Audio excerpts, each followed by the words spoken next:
Pria tanpa alat kelamin yang berperan penting dalam sejarah.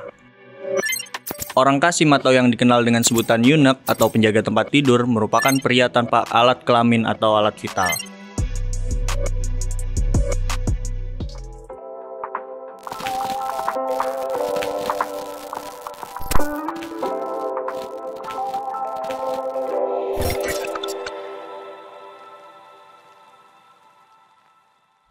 Eunuch dikenal sebagai individu yang telah menjalani kastrasi, yakni penghapusan sebagian atau seluruh organ seksual. Kastrasi telah ada sejak zaman kuno dan telah berlangsung di berbagai budaya dan peradaban sebagai bagian dari tradisi atau praktik tertentu. Terdengar cukup mengerikan memang, namun hal ini benar adanya. Bahkan eunuch memiliki peran penting dalam sejarah. Fakta menarik tentang eunuch yang perlu kamu ketahui. 1.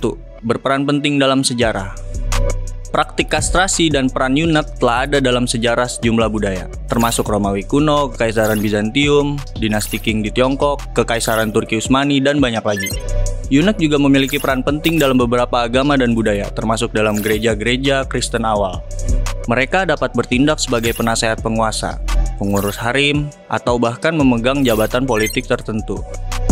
2. Fungsi dan peran eunuch. Eunuch biasanya dianggap tidak memiliki kemampuan untuk berkembang biak karena organ seksual mereka telah dihilangkan atau diubah. Oleh karena itu, mereka sering ditempatkan dalam peran-peran tertentu seperti pengawal istana, pengurus harem, atau pelayan dalam beberapa masyarakat kuno. Mereka sering dipilih untuk tugas-tugas ini karena dianggap lebih dapat dipercaya dan kurang berpotensi untuk mengancam kekuasaan penguasa. 3. Pemegang kunci rahasia.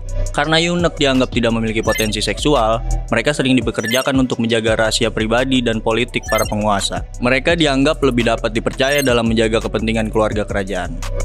4. Punya suara pria dewasa. Kastrasi yang dilakukan pada usia dini terkadang dapat mempengaruhi perkembangan suara, menyebabkan suara eunuch menjadi tinggi dan tidak berubah seperti suara pria dewasa. Hal ini kadang-kadang dimanfaatkan dalam musik dan hiburan, di mana eunuch dengan suara khas mereka diterima dalam paduan suara. 5. Pelarangan praktik kastrasi. Banyak negara dan masyarakat modern telah melarang praktik kastrasi tanpa persetujuan individu dan menganggapnya sebagai pelanggaran hak asasi manusia.